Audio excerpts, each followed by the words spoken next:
Hey, what's up everybody? Welcome back to Karpo Gaming and another Marvel's Avengers video. Well, throughout this whole week, Marvel's Avengers have been dropping nothing but a ton of news. So every day this week, we're going to have a new topic to talk about. Today we're going to be doing a video about everything you know about the customization and the accessibility once Marvel's Avengers finally drops next week. So, as always, I'll be leaving a link down below if you want to check out some of this lovely news yourself. But for right now, let's jump right into it with what is actually available at launch when it comes to subtitles and closed caption. Let's check it out. Now, under subtitles, Marvel's Avengers will feature subtitles in 15 languages, including Arabic, Brazilian, Portuguese, Chinese, traditional, and simplified. The Czech, we have English, French, German, Italian, Japanese, Korean, Polish, Russian, Spanish, Liberian, and Spanish LATAM. Also, subtitles are turned off by default but can easily be enabled via the display menu. Subtitles options include a presentation with white text or one that color codes with each character. Example, Hulk would be green, Captain America would be blue, and Iron Man, of course, would be red. Now, closed captions. We not only added closed caption for sound effects, but narrative tracks for descriptive play as well. When subtitles are turned on, you'll also see closed caption added to cinematics by default. Next up, under gameplay, we have some exciting news when it comes to vibration and difficulty options. Now, for vibration, it obviously can be turned on and turned off. Multi-tap, interact style default, /hold/tap. Now, this feature allows the adjustment of input requirements for interactions that require rapid button presses to complete, such as QTs. Setting this option to hold changes the requirement to holding down the button. Setting this option to tap with autocomplete the interaction with only a single button press. Next up, the difficulty options. Now, we played the beta, but if you haven't, here are all the difficulty options. We have easy. This mode is mainly focused on the story by reducing combat barriers, and it includes decreased enemy attacks and defensive strength, but you have more enemy attacks and they are easily countered, and no enemy attacks are unable to be countered. Now, for normal, for those who like a balanced combat experience, it's pretty much exactly that, balance. For hard, we have +5 power. For those unafraid to take on a greater challenge, you have increased enemy attacks and defensive strength, more enemy attacks that are difficult to counter, and more enemy attacks that are unable to be countered. And then, last but not least, brutal setting, +10 power. For those looking to prove their worth by facing a considerable challenge, you have significantly increased enemy attacks and defensive strength. We have more enemy attacks that are difficult to counter, and more enemy attacks that are unable to be countered. So dodge, dodge, dodge, and attack. Next up, under camera, they have a ton of new customization and options that includes camera sensitivity scaler, which is set between 0 and 10, which allows for the adjustment of camera movement outside of aiming. We have the shake sensitivity scaler, which ranges from 0 to 10. With this, we heard a ton of feedback on screen shake during the beta and tested a slider option in the beta. Now, if you want to keep the camera moving like a blockbuster movie, you can. Or if you're prone to eye strain or motion sickness, you can tone it down as desired. Me personally, I had it all the way set to 0. That's just me. Next up, camera combat distance. We have the default wide and close option. Now, if chaos of the battlefield makes it difficult for you to concentrate on the task at hand, well, you can adjust the combat camera distance. This may help you focus a little bit with that option. We also have the y-axis flight direction for inversion of flight controls. You know, down is up and up is down. We have the xy-axis aim sensitivity scaler, which ranges from 0 to 10. With this, we have separate scalers that allow for adjusting aim sensitivity on both the x and y-axis.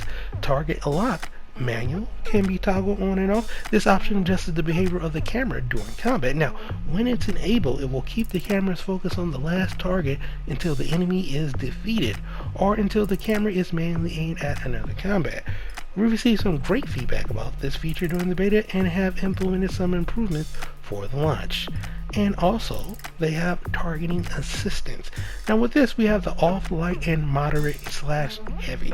Now this feature adjusts the amount of assistance applied when aiming at sights. We received feedback during the beta that this could sometimes need a little bit of additional tuning, and they're looking into it. And last but not least, the combat camera recovery, off, light, and moderate / heavy settings. This option adjusts the aggressiveness of which the camera returns to the default position or orientation after manually adjusting it during combat. If you're sensitive to sudden movement, this may help. Next up, we have controls. We have button mapping for the controls. Now, this is the first for the studio. Marvel Avengers will have button remapping across PC and console. This will allow players to use input devices and create control schemes that fit their individual needs on their PC and on their console. Under HUD and UI, we have a menu cursor sensitivity, which has a low, default, and high setting. This feature allows you to adjust the sensitivity of the cursor within the menus. Text chat.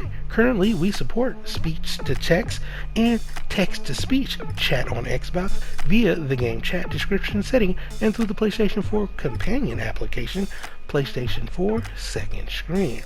Now, in-game, you've probably seen this on some of my videos I talked about, but if not, there is a thing called tactical awareness.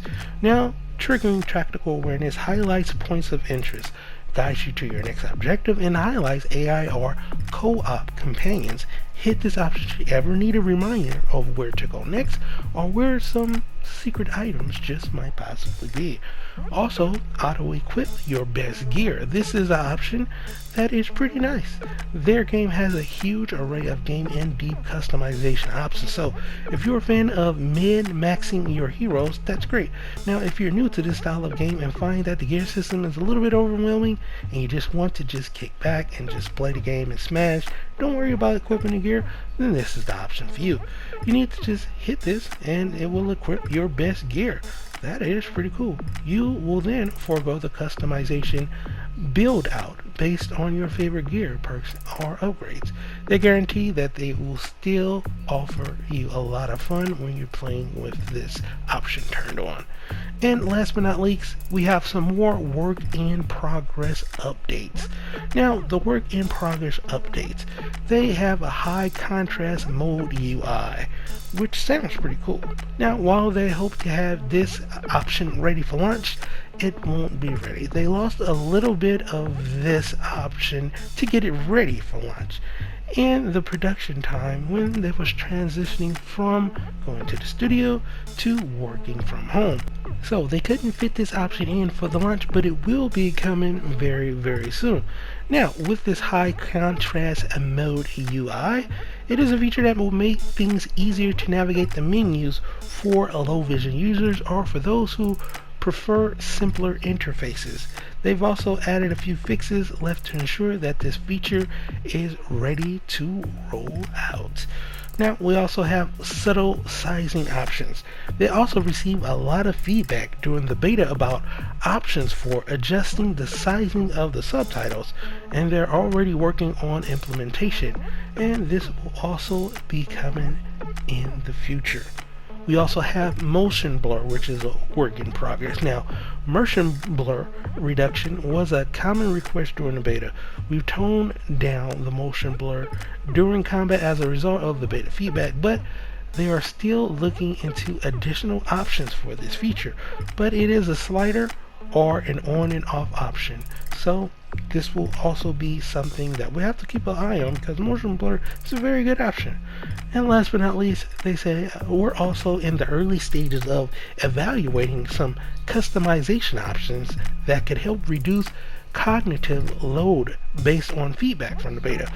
While work has not been begun on these adjustments, they wanted to make it clear that your feedback has been heard.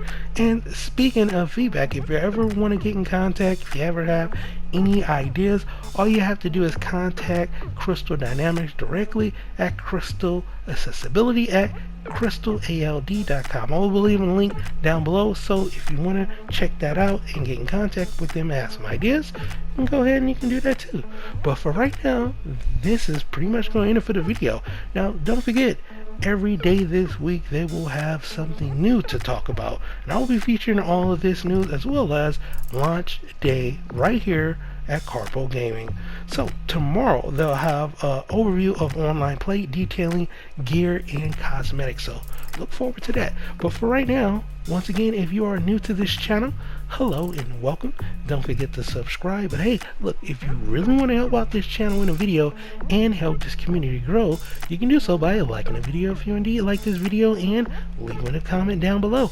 Look, I upload daily videos. I answer all of your questions and I do a ton of giveaways, so feel free to like and subscribe because it really does help out the channel. Once again, thank you everybody for all your love and your support, and as always, I'll be seeing y'all in the next one.